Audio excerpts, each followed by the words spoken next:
What's going on, guys? Welcome back to the Winter Circle Sports Podcast, episode 6 today. Nardi, I think we both had an interesting series. There's a lot to talk about, so let's get started.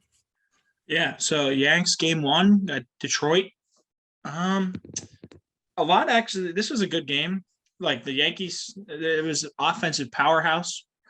Um, this is I'll tell it to you at game 2, but the last Yankee pitching games have been amazing also. So Cole started.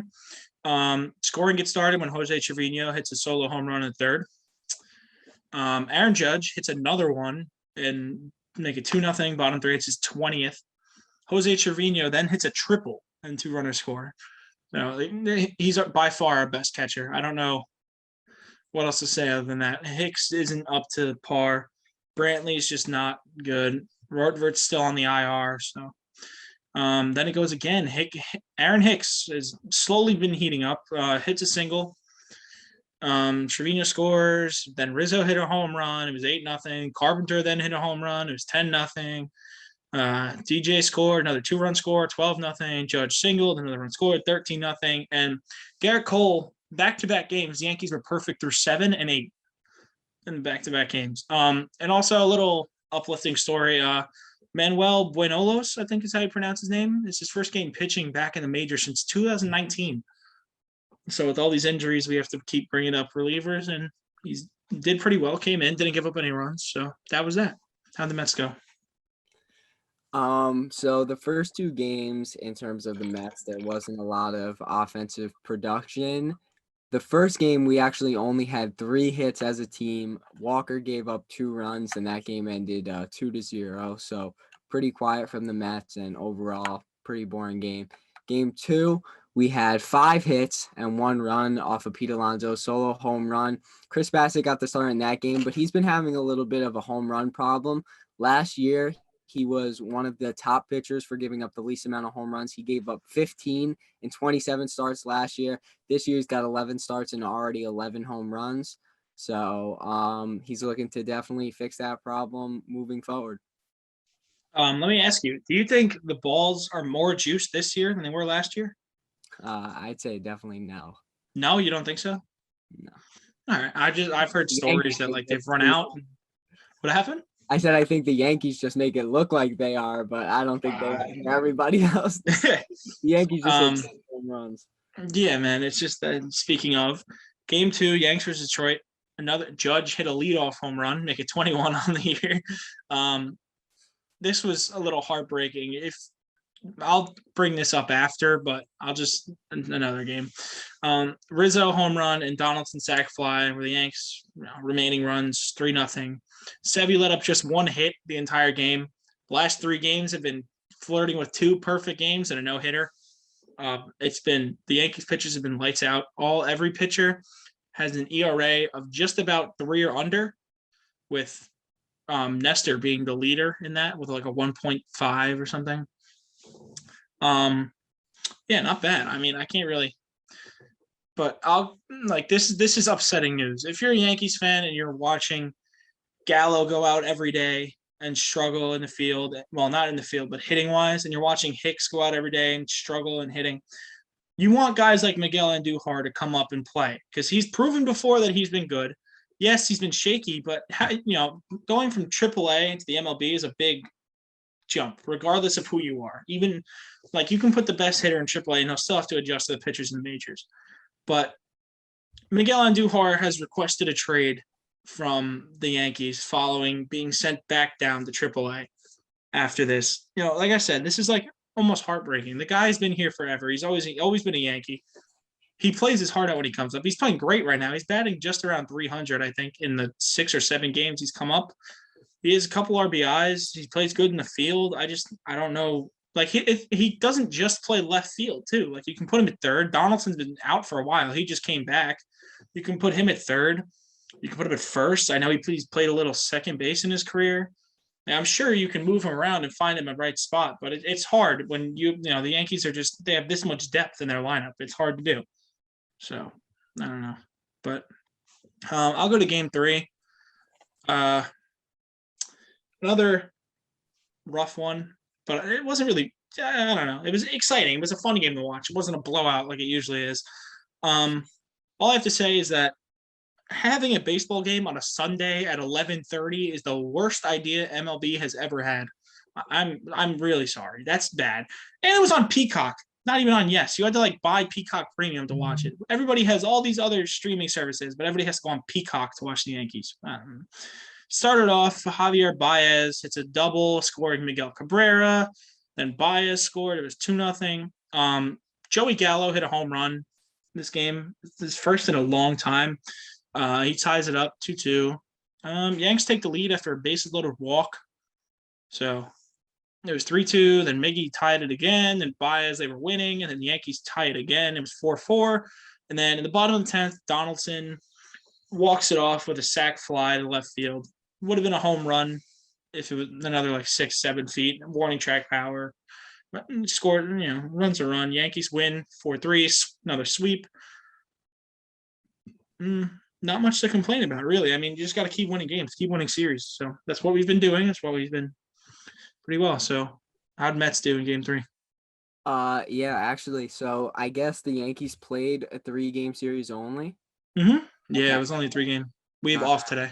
Got it. Yeah, I thought it was 4 because I was like, no way, both of your last games were walk-offs, but that was the last game. Okay, I thought there was going to be one more game. Okay. So, going into game 3, I was really thinking, after watching how the Dodgers pitched, how their lineup is just so through and through, 1-9. I was really worried that if the Mets bats weren't going to get going, that we were not going to have any competitive games, that the Dodgers were just going to take all 4 games pretty easily. And I thought we were going to get swept. So David Peterson pitching game 3 against right now the Dodgers ace with Kershaw hurt is Walker Buehler. And obviously I didn't have higher hopes going into a game with the best pitcher when we just lost the last 2. But if you want to think positive about it, maybe you could say that they were tired from the flight to California and they were getting adjusted. And maybe now they would start heating up, which they pretty much did. They were back to the same old Mets that we know and love. 9 runs on 13 hits. Pete Alonso had 2 home runs. He loves hitting the ball out at Dodger Stadium, which is good. But just one thing I wanted to focus that happened in this game that's been happening all year for the Mets, it's answering back in the next half inning when the team scores before.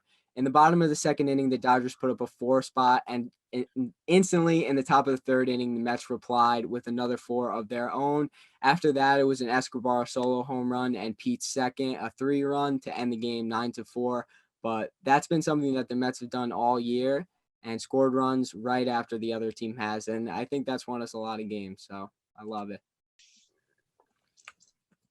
So game 4 was a lot more interesting than the rest of the 3. And all of the action basically came in the last 3 innings, which was 8, 9. And just like the Yankees, we had free baseball in the 10th inning.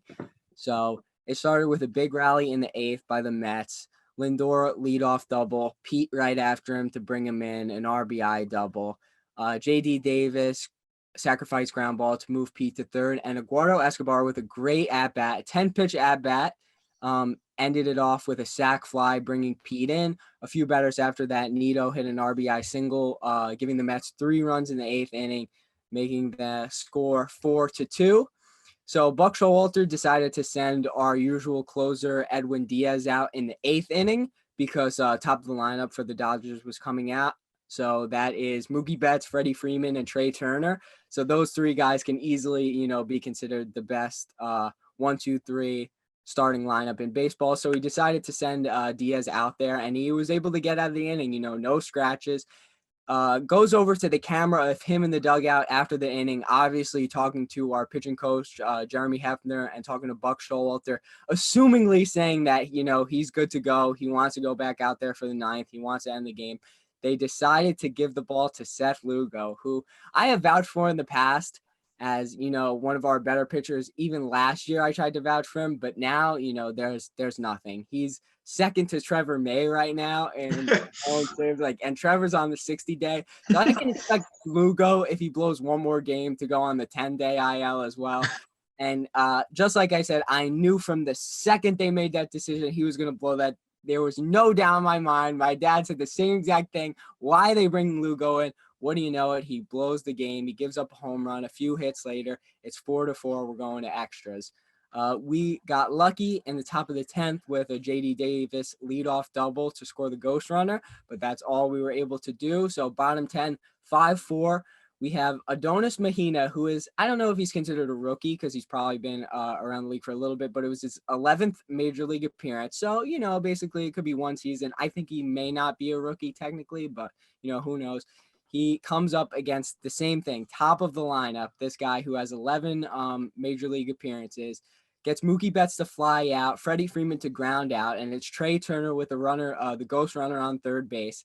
Actually, on the second pitch, he hit the catcher's glove with his bat, and it was not called catcher's interference at first, but he actually went back to his manager, kind of told him like, hey, I hit his glove, like review it. They challenged it and the umpires overturned the call, gave him the catcher's interference, but everybody was saying like, why would you want the best hitter on your team to get a free base instead of the at bat? Obviously that doesn't make sense. He got sent to first base, and Adonis Mahina struck out the next guy, who was Will Smith, I believe. But we ended up winning that game 5-4. Wow, was I sick to my stomach, though. I mean, watching that guy pitch, I did not think he was going to do it. And, of course, Seth Lugo, that was more just like the pain of me, like, waiting for it to happen because I knew that it was going to happen.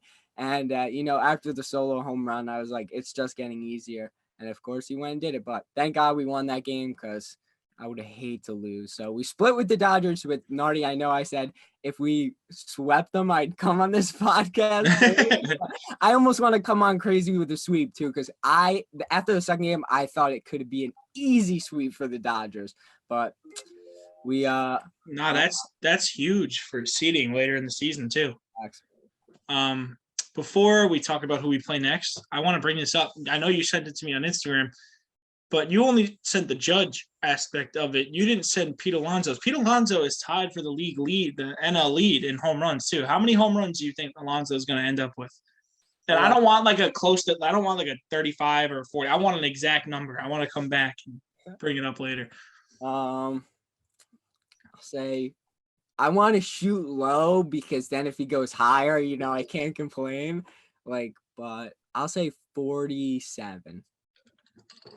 Solid. See, Judge already has 21. Alonso's at 16 right now. I think Judge is capable of getting 45, 46. I think that I don't know what exactly the Yankees' record is for home runs, but I think Yogi Berra hasn't. I think it's 60. So he like Judge is a player who could, because he doesn't just hit like one a game. Sometimes he goes off and hits 2 or 3 a game. So like same with Alonso.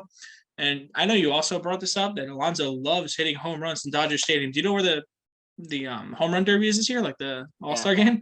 Yeah. Oh, it's in Dodger Stadium. But three-peat.